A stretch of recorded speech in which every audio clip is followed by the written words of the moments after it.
I got a knock on the door in the middle of the night, staying at a cabin in the woods. True story. 34 male. A few years ago, I had an extremely stressful week at work. So I decided to book a cabin on Airbnb very last minute for the same night on Friday. Me and the dog, oh, that's so cute, packed up and I drove up there about an hour half away. I stopped on the way and got a bottle of wine in a town about 20 minutes from the cabin. Then I went and got food at a restaurant 1 minute down the road. It was very small town vibes. Lovely. I got to the cabin around 7:45, just enough light out to start the fire, which I did.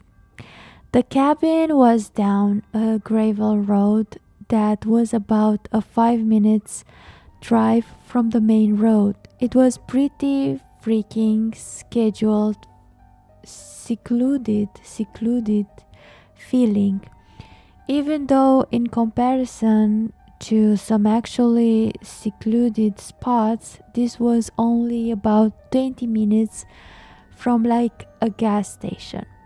There was no cell service near the cabin. It stopped a minute down the road in. I didn't mind that because it was nice to decompress. The reviews of the place were all great. It had electricity and a clean, updated bathroom. Microwave and fridge, nothing fancy but clean. It had a nice front porch to sit on. Oh, lovely. And there was windows on every wall of the building to see out in the woods around it. Kind of creepy at night, but lovely at the same time. The driveway came up from the back side of the cabin, stopped completely alongside the right. We sat around the fire about 11:30. I put it out and I go inside in bed with the dog, just putzing on my phone. What is that? I don't know. I don't get it. I am assume like just scrolling on your phone or something. The dog keeps becoming alert to noises outside. Oh, he does that cute thing with the ears, like. But I took it as it was the woods doing their thing. Yeah, like you're in the woods. Of course, noises happen. It's worse when it doesn't happen, right? Right? About 45 minutes into laying in bed, I heard a light knock on the door. To say I was freaking terrified is an understatement. Same, bro, same. My heart freaking dropped into my gut. I didn't answer and I heard a light knocking again about 30 seconds later. Oh my god! Leave me alone! What do you want in the middle of the night? What do you possibly want from me in the middle of the night? Now I was wondering if something is like wrong with the Airbnb, and because there is no cell service, the owner can't get to me. Did I not notice the place was on fire? I don't know. That's what I'm thinking also. Like, why would you knock on my door? Is this place on fire? No, then leave. I don't know. In this scenario, it's all sort of runs through your head fast. Yeah, that's true. The door was solid and locked, but there was a window to the right of it on the porch. I turned the porch light on and peeked my head in the window, and the guy was standing there.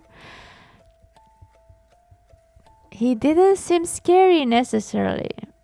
It doesn't have to.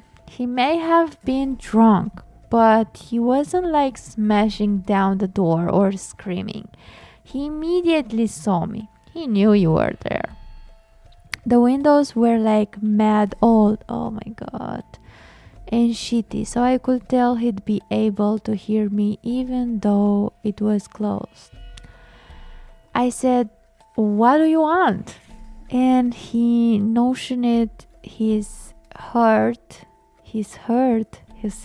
toward the door to came into the cabin. What? I said, "Why?" Yeah, why? With an attitude now, cause who the fuck is this? He said, "For sex." Bro, what? Bro, I did not expect. For what? Sorry, what? Bro, get the fuck out. Now in my mind is like, what? I told him, this is highly inappropriate. Sorry, are you a girl? But that's inappropriate either. And you need to leave right now. I have a GPS cell phone and will call the police immediately. I didn't have a GPS phone, but I've always been a fast thinker. High five. I hoped it would scare him off. He quickly turned around and left off the porch.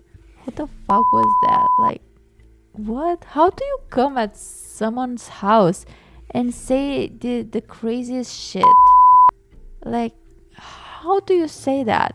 And what do you expect? Do you expect that person to be like, oh, sure, come in? Like, bro, what? Some of y'all watch too much core. Stop it. Or some are just psychos and weirdos. I can't explain. The cabin was mostly one open room. I quickly laid back down in the bed, heart pounding. I didn't know if he was going to go get a pew pew. Something to break in with. Directly across the bed from me is the window that looks out onto the driveway. I can see the running lights that turn on when your car doesn't have the lights actually on. I could see them backing up. I laid in bed in fear for about 3-4 minutes, honestly thinking of stuff I had to use as a weapon. It was COVID times, so I had rubbing alcohol and a lighter right there on my beside table. My plan was, if he got in somehow, to light him on fire. I got up after a few minutes and went and pushed a dresser and chair in front of the door. The cabin was elevated, so I wasn't terribly worried about the windows except the one on the porch. I laid back down in bed, lights off, terrified and wide awake until the sun came up. I believe you. Like, how can you sleep? Like, you cannot. He never came back. I packed up and left. Yeah, you're not staying to see the outcome of this. Like, leave. Just leave.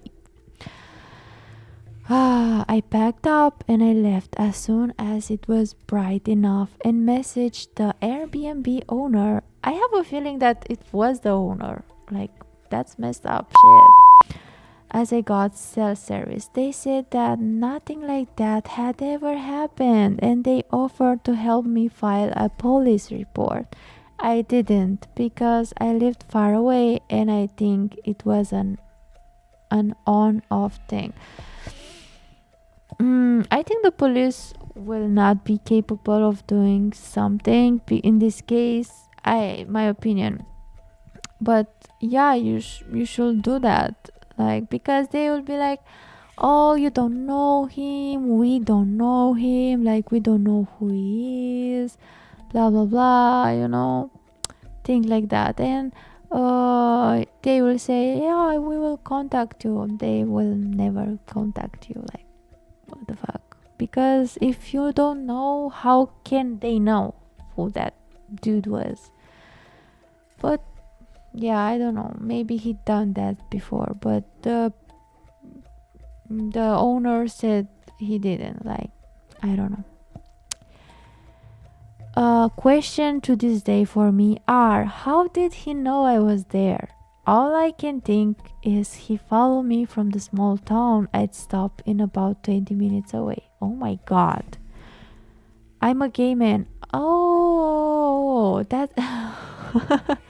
So he's a man. Okay. And I'm not necessarily feminine presenting, but if you have the eye, you can tell. I'm assuming the locals must know there is an Airbnb there too. I'm sure they knew. But that's wild to come at some person and say you want sex. Like, what? Some stranger. How did he manage to get his car look like truck headlights down the road quietly and with no lights on? Did he push it the last bit of way? That's messed up. Did I really not notice the running lights? It was pretty quiet except for woodland noises. I didn't hear anyone pull up or walk up. That was messed up, and that was a crazy story.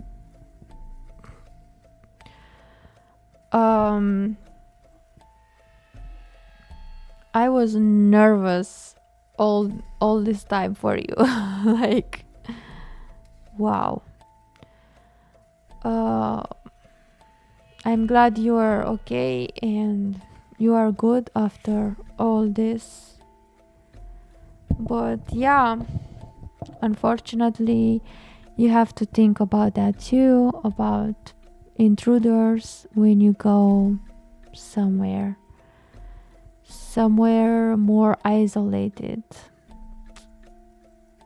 But it was not necessarily isolated, but yeah, to be scared like that in an Airbnb, it makes you not leave the house again. Well, that's it, guys. This is Pink Mask. I hope you like my story. If you have an opinion about the story, or you have your own creepy encounter, comment down below and maybe I will read it in the next video. Thank you so much for watching. Bye.